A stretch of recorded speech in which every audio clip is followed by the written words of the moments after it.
Well, welcome. Just wanted to interview one of the most interesting people I've met on my journey here in Bali. We're in Ubud, Bali right now, and I'm with Amara Samata. She is the founder of Inner Guidance Institute, the Inner Guidance Institute. Mm-hmm. And I've had some really incredible experiences with her, so I definitely wanted to interview her, pick her brain a little bit, get to know her a little bit better, and share her with all of you. So tell us, so you grew up in the U.S., mm-hmm. Originally from Arkansas? Arkansas, yeah. Arkansas. And now you live in this beautiful place, Bali, and you're an amazing healer, and you help people kind of find their way and purpose in life and all sorts of interesting stuff. So mm-hmm. Tell us, first off, how would you describe yourself now and what you do? Okay, if I needed to describe myself, I like to use the term conscious evolutionist as somebody who is, evolution is happening anyway, but to be in on it from a very conscious perspective is a very exciting experience. And so that's something I'm interested in, is how does consciousness evolve through the human species, and where is it that if we were, like anything in life, if we were more aware of what it is we're doing and why we're doing it, it becomes a more empowered experience. Yeah, I could definitely see that in just everything, especially down here. I mean, everybody's so conscious focused, but I think it's something that's definitely kind of worldwide, definitely raising right now. So what was your journey as far as, your background originally from the States? Obviously you weren't always doing what you do now. What was your previous life? Okay, I had several incarnations, you could say, several lifetimes in this lifetime. When I was young, from my teens until, almost up until my late 20s, I worked as an actress. I went to NYU, I studied theater arts, and had a career in film and television. And as we spoke about earlier, that was an interesting process. I basically did it to get out of my shyness, and then it kind of took off, and people kind of got a little excited about me and what I might be able to do, and it turned into a career movement. But I really had an epiphany at one point. I was filming a movie. I was shooting in Paris. And that whole movie was really kind of the ending of I chose to quit my career while I was making that movie. And I realized that, not that this is true for everyone, but I didn't watch TV myself. I didn't particularly like film, and I wasn't enjoying the product that I was making. I didn't really think that it had a lot of value, and I thought, what am I doing? I'm creating this thing that's not even, it was just based on a youthful expression, and I'd really outgrown it. And I said, it's really time for me to stop. And on top of that, I don't want to be famous. That was something I didn't want at the time. I didn't want that. I didn't want to raise a family in the eye of fame. And I thought, well, I should probably quit, because I'd gotten close several times, and I was really pulling back on that, and I was tired. So I said enough, and from there I went to the one thing that I really loved, which was yoga. I loved yoga and meditation. And when I was a young girl, I grew up in a religious family with my father was a preacher. Oh, wow. Yeah, and so I became very fascinated with the power of religion and spirituality, and what's the difference, and what is this thing called God really, and what is it all about, and how does it play into life. And I was really fascinated by it, from the whole thing. So I went into the arts, and then I went into a more, I guess we call it, spiritual path. I studied yoga and meditation for about 12 years. I studied with Yogi Bhajan, and the last 4 years of his life I was certified with him and other teachers as a Kundalini yoga teacher. Really? Yeah, and I taught prenatal yoga. I taught adaptive yoga to paraplegics. I taught children's yoga. I implemented children's yoga into some of the school systems in Hawaii and in Los Angeles. And that was really beautiful. And then I stepped into another role of motherhood. And I really dedicated the first 10 years, a whole decade, as just a stay-at-home mom, and really devoted to raising my son as consciously as I could at the time. And as I said, I had imagined that I would, probably be a housewife, and that's what I thought was going to happen. And then I had, like many people, a real breakdown when my marriage fell apart. And I went through the one thing that I was not going to do in this lifetime was get divorced. Oh yeah. Yeah. And you know what it is with that one thing I'm never going to do. Sometimes it ends up being, this thing that we have to face. So that was my big fear. And in going through that breakdown, I actually had a nervous breakdown, what we would call a nervous breakdown during that experience. And I had the experience of separation where I stepped outside of myself. Really for the first time, that showed me I'm not that. I'm not the crying woman on the bathroom floor. I'm something other than that.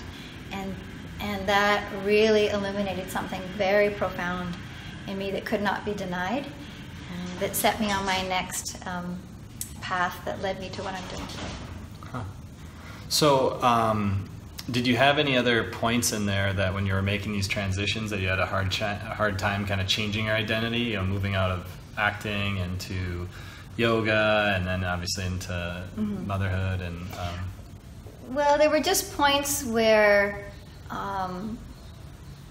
it's these beautiful moments in life where you say, I just can't take it anymore. I can't be this anymore. I can't do this anymore. Yeah. And I wasn't really what you would call a party girl or anything, but when I was invited out, I'd run with it, Yeah. And so I could get wild and fun. And I remember right around the time I was transitioning out of acting and that whole lifestyle and Hollywood and everything, I was getting ready for a party, and all my friends were waiting, and it was going to be a fun, big, crazy night. And I just looked in the mirror and I said, I can't do this anymore. I just can't do it. And in that moment, I just called them or texted them and said, I'm not going to show up.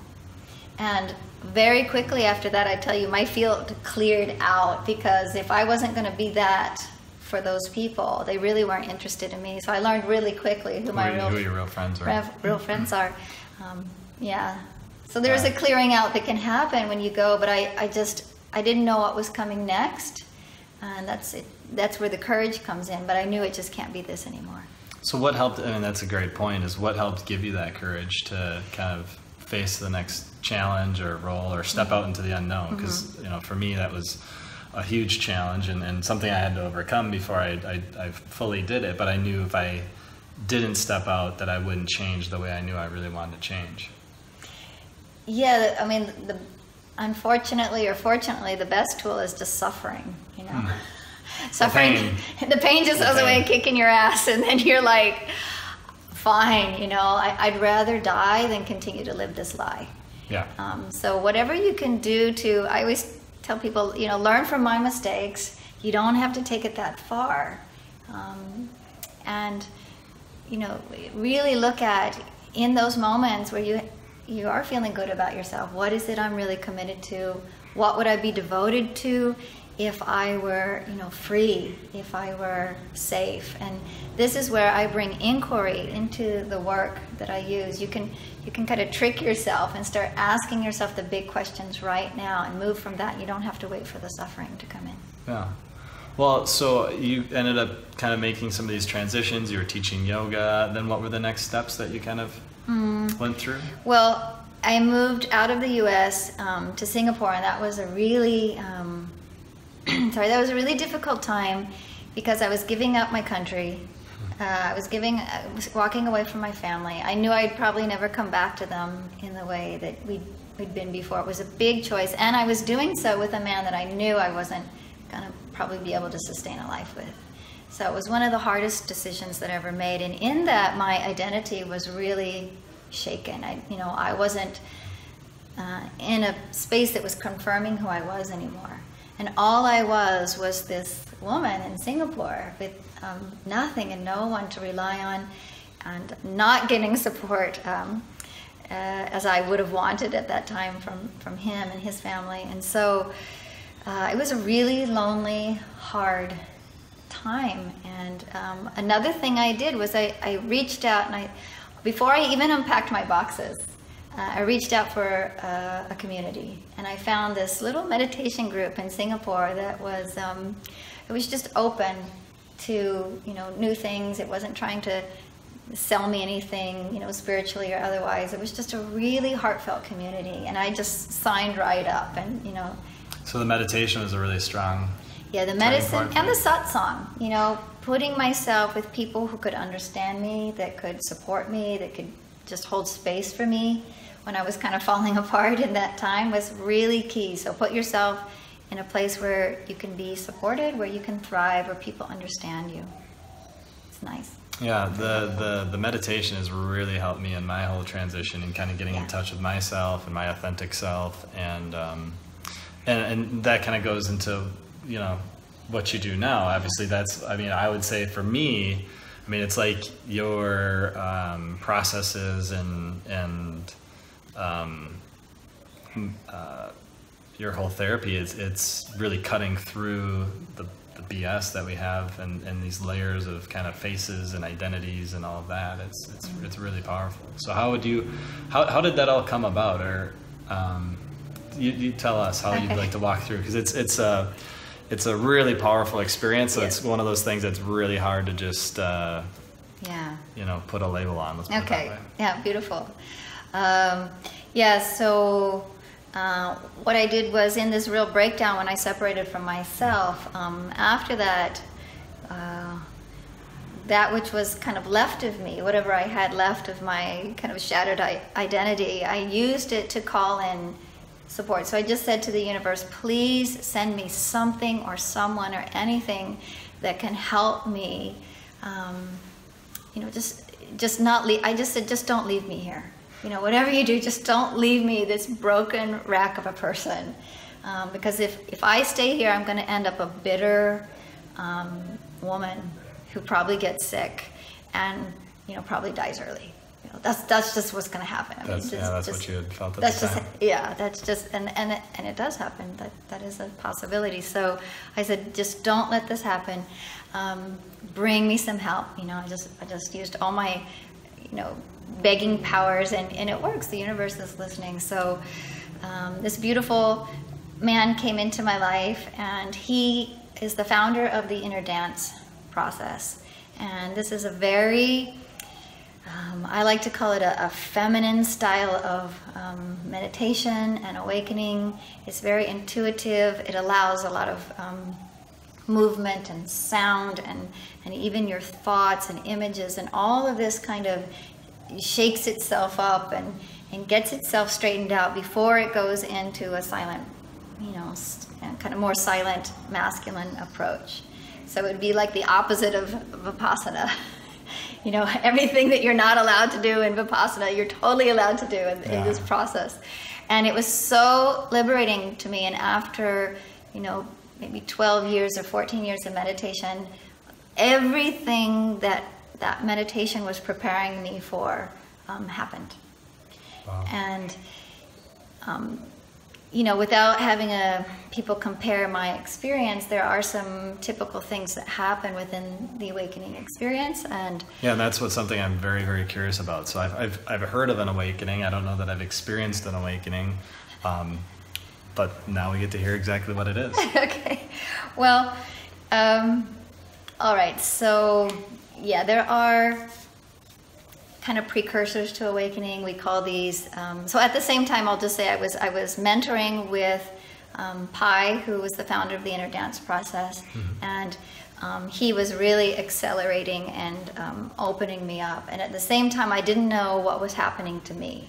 I was unraveling very fast, and we need to have some support around this experience. Otherwise the tendency is to kind of, I call it, flinch.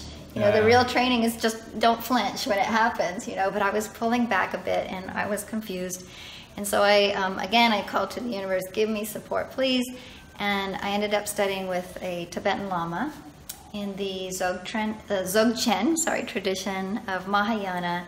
She was an ordained Lama, and she came into my life and she started teaching me in Dzogchen is called the path of cutting through. It's like you said, it's just cutting through all the BS, and it just goes straight into the heart of truth. And it's one way of saying it. And so she was guiding me while I was unraveling, and really helped softening my fear and teaching me how not to, how to surrender, basically, and not resist that surrender. So that was the work that I do now blends those two aspects of something that's very intuitive, free-flowing, and something that's very much mapped out. So what happened was after, I think, about a year of mentorship, I went into a process with my teacher, and we went into a 10-hour process. And he just... From start to finish. Start to finish. 10 hours. 10 hours. You're in this meditative state for 10 hours?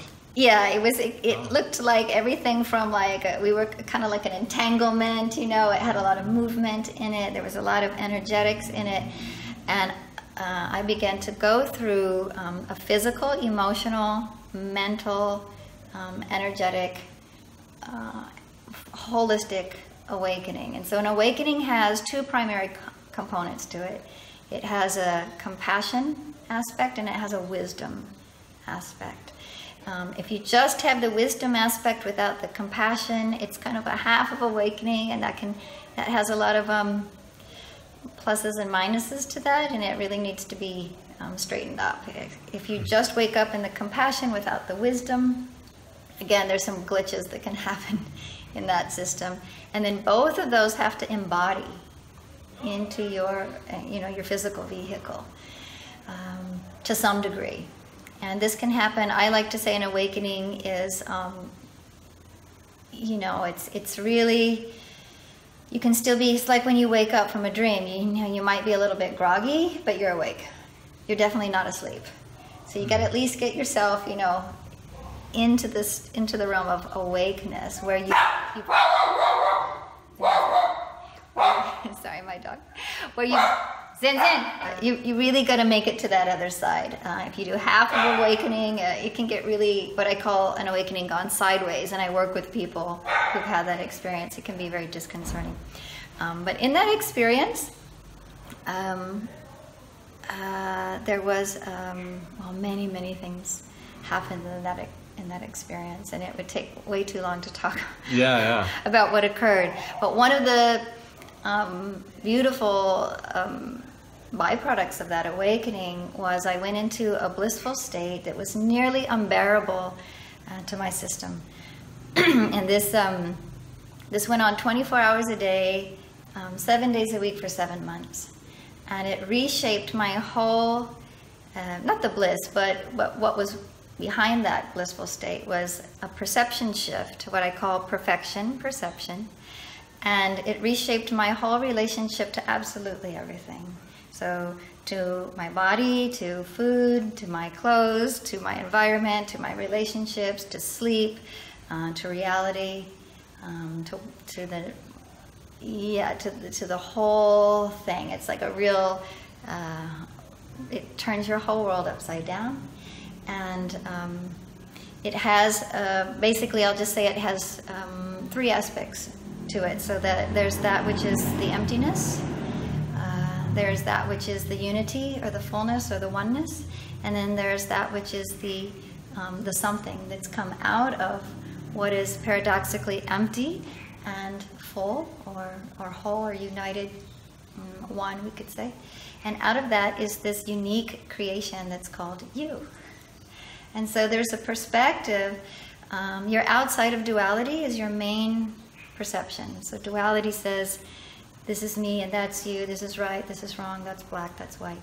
And that's the main perception most people are relating from. Oh, yeah, totally. When you wake up, there's a new consciousness. It's actually what was always there, but it was just sort of hidden by our conditioning in this life. Our cultural upbringing does not nurture and is not an advocate, unfortunately, of our true nature. that doesn't have to be the case, and there are people like you and others who are working on shifting this so that awakening doesn't have to be this big, amazing, catastrophic experience. It can actually be something that's very gentle that we all easily adopt and kind of slide into.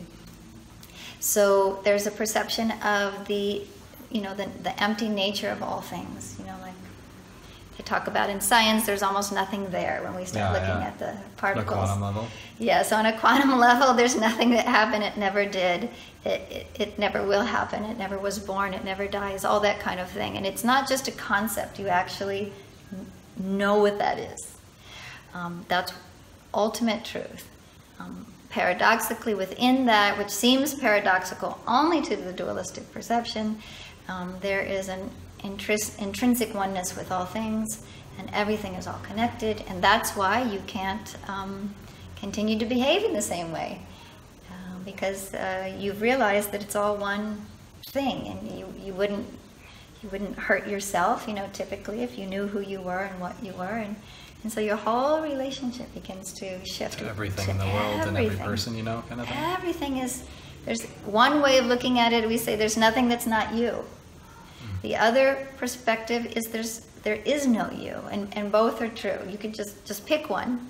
One will be more predominant, but you'll see they lead to the same thing. Same truth.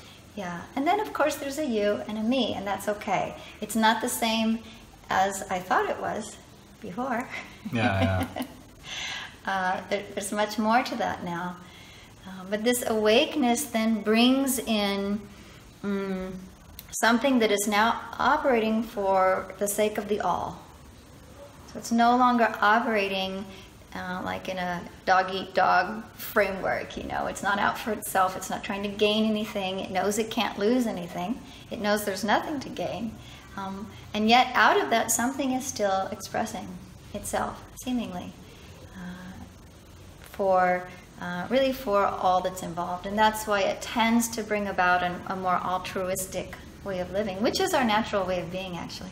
Yeah, no, it's been totally mind-blowing for me going through this whole process the last couple of years, and just these different experiences that I've had that I've really wanted to share, because I've invited a handful of people now to Amara's workshops, and they've all been blown away. So it definitely wasn't just my experience, and I know you're experiencing that all the time. So yeah, and it's amazing when we allow ourselves to go into a safe space, when we create. I do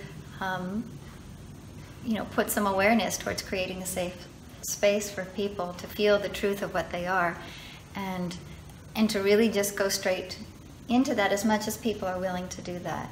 And I always say that nobody goes into deep inward seeking and finds out, oh my gosh, it's true, I'm not good enough. Yeah. Nobody ever finds that. It's always the opposite. I'm enough. This whole experience is enough.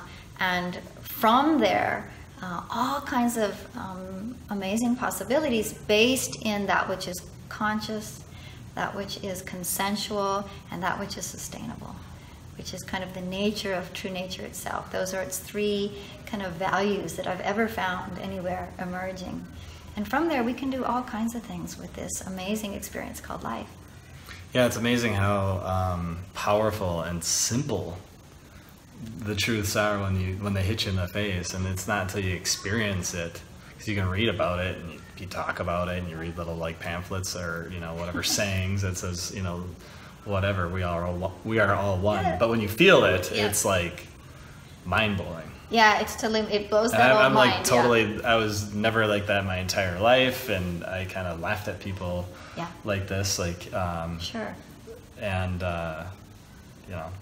it's once you do, quote unquote, get in touch with yourself, it's an amazing experience. And it's so empowering and clarifying. Beautifully said. And we judge and we make fun of that which we don't understand. Yeah. And that's okay, it's okay for a while. It's not a sustainable action. So the good news is that you can't hold that, onto that forever. The verdigris. At some point, yeah, you start to realize, well, holding these judgments, these win-lose perspectives aren't really feeling so good. They're not serving me so well. Maybe I'd like to open up a little bit and see what's really going on. Yeah, well, so that's, I mean, I had thought about asking this, but what would your advice be to somebody watching this that has no experience with this, and they're kind of listening to us, and it sounds like a couple like really airy, crazy people talking. You know, if you're just on the very start of, you know, you say, okay, I do want more peace in my life. I do want more intent and purposefulness and all of those kind of things. What would you suggest? Where would they start? Well, I think they really need to look at what are you devoted to? You know, what are you committed to? So everyone's committed to something. It's just human nature to have a basic standard of devotion. Most of our devotions are unconscious, you know. We're devoted to safeguarding some kind of limited experience of ourselves. And if you like that experience and you want to continue to do that, that's fine. You know, you have a right to do that. But if you're watching this video, probably some part of you is interested in something more than what has been carved out for you in life. And I will tell you that you know, the benefits, everybody wants to know what's the benefit, what's going to happen to me, you know, when I wake up. Me's don't wake up, you know, the identity of self really falls away. And then what arises is presence, pure presence, that's not in illusion about, or is, you know, predominantly not in an illusion about what we call real or true. And truth has, you know, levels of, you know, there's relative truth, and then there's a more expanded version of truth. The kind of truth that we go, okay, well, all of us pretty much agree, yeah, that's true. You know, it's a bigger version of truth than just my truth. And then there's an ultimate truth, you know. So as you evolve through this truth, I guess the thing to do is look at, you know, if I wasn't afraid, and I say be healthy skeptic, you know, be that. That's cool. I work with lawyers. I work with, you know, professional people. They're not spiritual people. I don't particularly call myself a spiritual person. I mean, I'm aware I have what's called spiritual energy, but I don't identify myself as any kind of spiritual or non-spiritual person. You don't need to be an identity to step into the truth of who you are. Yeah. Yeah, and what comes out of it is an authentic life, one that you can go to your grave going, yeah, okay, I liked that. That was good, well done, you know. I'm pretty cool with that one. You know, and if you want to take it even farther into greater liberation within the dying experience and beyond, you can take it deeper into the birthing experience and what you bring into this world. If you're interested in opening up consciousness, like, it can go as beyond what your mind can even imagine. Yeah. Where do you see things going? Kind of, I mean, I think, you know, I've been reading like The Power of Now and some of the, you know, Eckhart Tolle, I don't know if I'm pronouncing his name right, yeah, but he kind of talks about, you know, awakening of the planet. I mean, are you seeing any trends? There's obviously a lifestyle trend changes that are happening worldwide, and any other thing you're seeing in your experience? Yeah, so one of my, I like to call him a heart teacher of mine, somebody I really appreciate, is like Adi Ashanti, and he's been teaching for decades, and he said he's definitely seeing an upsurge in people awakening to their more natural, holistic perspective. It's definitely happening. We're connected, and I don't know if that's just because we can see each other more now, you know. It's part of it. There's a lot of reasons to it, but yes, we're consciously evolving beings, and nothing can stop that. I don't care how ignorant a people or a society may seem to be, they are not going to be able to hold themselves or others back from an inevitable kind of conscious awakening. That's kind of shift that's happening. Yeah, the shift that's happening. And what I'm seeing and what I'm really excited about is that it's really, you know, this kind of doom and gloom that's going on around the planet, And to me, that it's just not interesting. You know, we've done it before. We've been at war for a long time. We've dealt with atrocities, and you know, we kind of experimented with that and played with that a lot. And I just, as a collective psyche, I just don't think that that's actually really interesting to us. You know, win-lose is like, yeah, it's not so exciting. Win-win, like how can we all be diverse and unified at the same time and create an amazing reality in this little thing that we're all sharing together called Earth? I think that's exciting. No, and I've met some people really doing some incredible things down here, and now I'm just going to be kind of traveling and meeting more people, and it's really encouraging. You know, it's just it's amazing kind of once you start opening up that lid and start seeing what's going on, and I think kind of some of the things that are happening in politics and other things are kind of stirring that pot even more for people to look, to open their eyes and see what's happening and move in that direction. But they're playing their part. Probably it'll shake it up for a little bit and agitate the situation. So yeah. Well, anything for somebody that's maybe a little bit further along, that is more involved, kind of like, you know, maybe they do some yoga, they do some meditation, anything else that they could do maybe to kind of take themselves to the next, you know, open themselves a little further? Yeah, well, the main thing is to look at, you know, what is it that you're wanting and why do you want it? And I have, even on my website, I just have like 8 questions you can ask yourself to get really clear about who you are right now and what it is you're doing. You can always change your mind. You can always refine it, you know, but really start asking yourself the big questions. And I've never found anyone who has woken up without a question.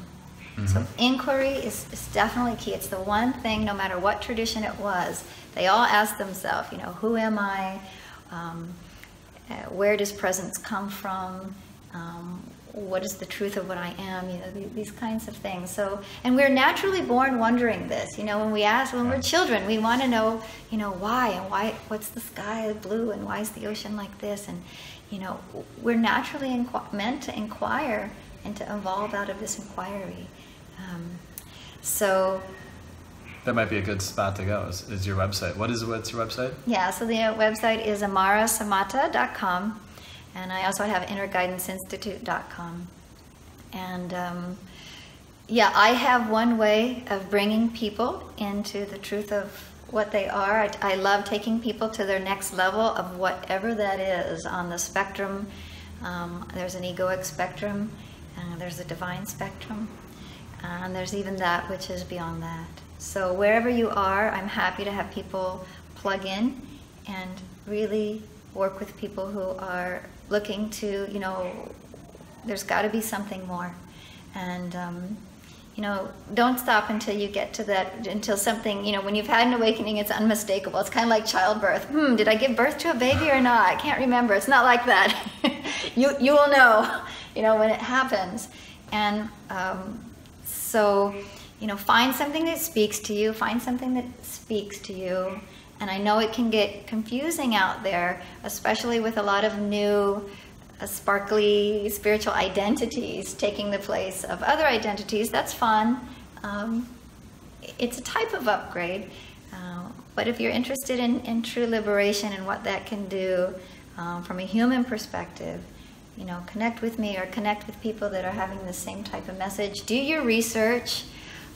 Follow what feels good. Not in a way of, I'm going to erase that. Not what feels good. Follow what feels authentic. It's a better word. And I have training programs. I have workshops. You do have some training programs coming up, and hopefully I can attend one here in Europe this summer. Yeah. So, but yeah, definitely check out her website and Inner Guidance Institute.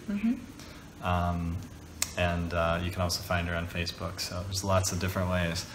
So hopefully, if you do have any more questions, feel free to message me, and I can try to steer you in the right direction. Check out her website, and if you enjoyed this, or if you know anybody that could benefit from working with Amara, or would like to study with her, definitely one of the most powerful experiences I've had, and it's been pretty awesome. So. thank you for joining, and we will catch you later. Thank you.